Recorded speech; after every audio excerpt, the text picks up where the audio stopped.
I'm going to show you how to change the battery for your fob for a Subaru. Works for a variety of years like 2014, 15, 16, 17, 18, 19. Works for a variety of Subarus as well.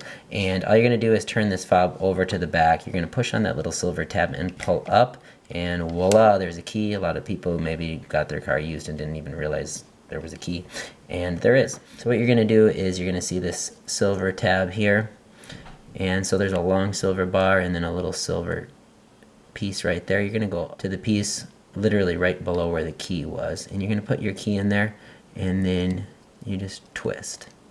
And when you twist that, what's going to happen, you can see that fob is starting to separate in the center. So just gonna pop it all the way free, and it will release your fob. And here's your fob, and here's your control, and there is your battery. So now to get that battery off, at the top piece here, you're going to see two little tiny tabs. You're actually going to want to get behind the battery with one finger and then pull up on both of those, and it will release that battery. So you'll get rid of the old battery, you'll take your new battery, slide it in from the top, and push down. It will reseat it.